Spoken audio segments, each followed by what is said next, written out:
बार फिर स्वागत है आपका हमारे चैनल नेक्स्ट 9 न्यूज में और मैं हूं आपके साथ सादिका कौर। पहले की राजकुमारियों और रानियों की बात करें तो कहा जाता था कि वो अपने सौंदर्य के लिए ही बहुत ज्यादा मशहूर थी।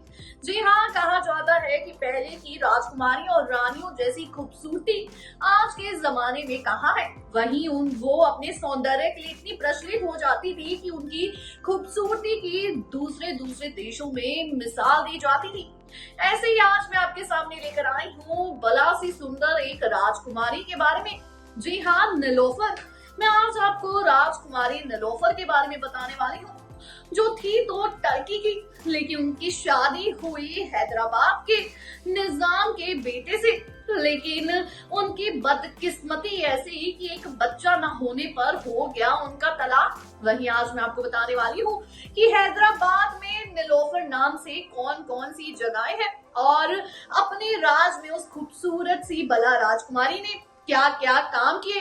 कहा जाता है कि अपने जाने से पहले उन्होंने हैदराबाद के लोगों का इतना भला किया, बल्कि उनका तलाक हो चुका था फिर भी कि आज भी हैदराबाद के लोग उनको याद करते हैं। तो देखिए हमारी ये रिपोर्ट और जानिए रानी नीलोफर के बारे में, राजकुमारी नीलोफर के बारे में। कहानी भारत की एक राजकुमारी की।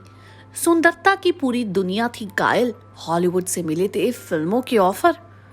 आपने ऐसी कई रानियों, राजकुमारियों के बारे में सुना होगा जो सिर्फ अपनी खूबसूरती के लिए मशहूर थी। इनका सौंदर्य आज भी इतिहास के पन्नों में अमर है।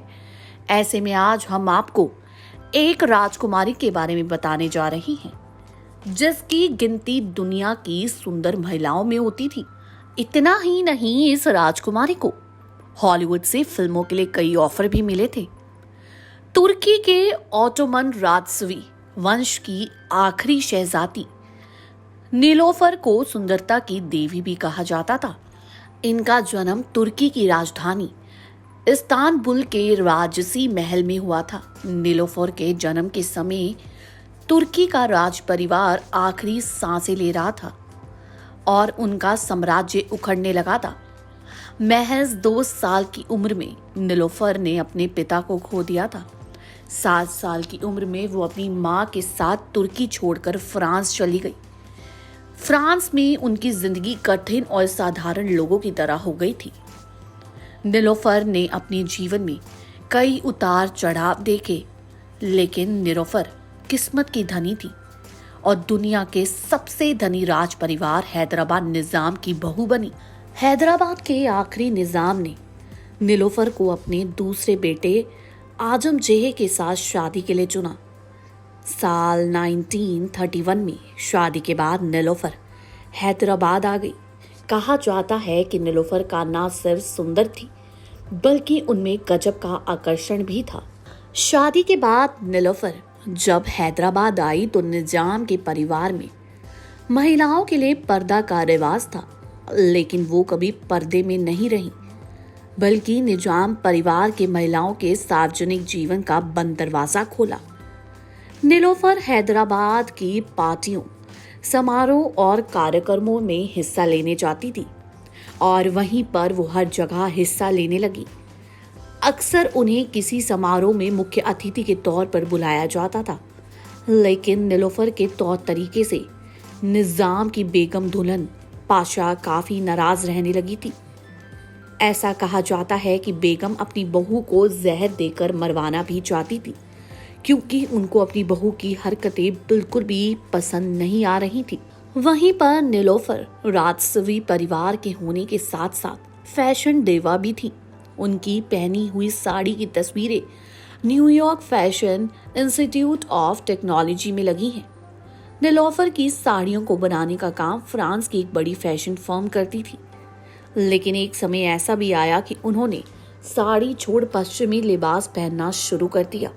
1948 में जब हैदराबाद को भारत में मिला लिया गया तो नीलोफर उस समय फ्रांस की यात्रा पर थी और पेरिस में ही रुक गई। नीलोफर जब फ्रांस से वापस हैदराबाद नहीं लौटी तो उनके शौहर ने दूसरी शादी कर ली। वहीं साल 1952 में उन्होंने तलाक ले लिया, जिसमें उन्हें बहुत मोटी रकम मेहर के तौर पर भी मिली। इस रकम का बड़ा हिस्सा उन्होंने हैदराबाद की महिला और बच्चों के लिए हॉस्पिटल बनाने के लिए दे दिया। नीलोफर अपने समय की सुंदर महिलाओं में से एक थी। कई वर्ल्ड मैगजीन ने तो उन्हें दुनिया की 10 खूबसूरत महिलाओं में चुना था।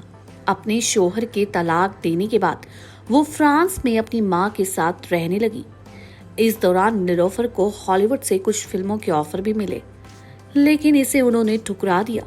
कुछ समय बाद उन्होंने एक अमेरिकी युवक एडवर्ड पॉप से शादी कर ली। वहीं साल 1989 में राजकुमारी नीलोफर का निधन हो गया। कहा जाता है कि नीलोफर की मोजम्मा शाह से शादी सफल ना रहने का कारण ये था कि 1000 कोशिशों के बावजूद वो मां बन नहीं सकी, जिस वजह से दोनों के रिश्तों में कड़वाहट आती चली गई। इसी दौरान नीलोफर की सबसे करीबी दासी के बच्चा पैदा करते हुए मौत हो गई। इस घटना ने उन्हें इतना दुखी किया कि उन्होंने एक लेडीज हॉस्पिटल खोलने का फैसला ले लिया।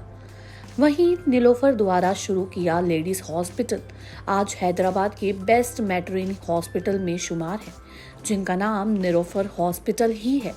वहीं इनके जितनी खूबसूरत महारानी आज तक भारत में नहीं आई, और कहते हैं आज भी जब जब उस हॉस्पिटल को देखा जाता है तो नीलोफर की कहानियां और उनकी खूबसूरती को बहुत याद किया जाता है। जी हाँ, राजकुमारी कभी मां नहीं बन पाई। इस वजह से निजाम के बेटे ने दे दिया टर्की की राजकुमारी को डाइवोर्स। वहीं वो इतनी ज्यादा यूनिक थी कि उनकी सास को वो एक आंख नहीं भाती थी। कहा जाता है कि बड़े बड़े समारोह में उनको अतिथि के तौर पर बुलाया जाता था, जिसको देख के सास को बिल्कुल बर्दाश्त नहीं होता था कि उनकी बहू सबसे अलग है। लेकिन सिर्फ और सिर्फ बदकिस्मती ऐसी, खूबसूरती तो इतनी मां ना बनने पर निजाम के बेटे ने दे दिया उनको तलाक। वहीं से उन्होंने फैसला किया कि अपनी जिंदगी में आगे बढ़ेगी, लेकिन तलाक के जो पैसे मिले उन्होंने उससे बना दिया वुमेन्स के लिए हैदराबाद में एक हॉस्पिटल।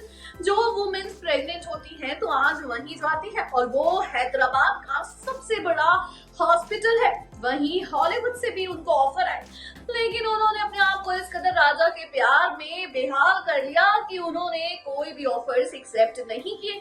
लेकिन जब अपनी जिंदगी में आगे बढ़ी तो किसी और के साथ बढ़ी, लेकिन उनसे भी उनका नहीं हुआ कोई बच्चा, और आखिरकार अपनी जान गंवा दी। और वहीं आपको बता दें कि जाने से पहले बहुत दान दक्षिणा दे के गई। अगर आपको ये वीडियो अच्छी लगी हो तो जल्दी से जाके चैनल को करें सब्सक्राइब और बेल आइकन दबाना बिल्कुल ना भूलें। धन्यवाद।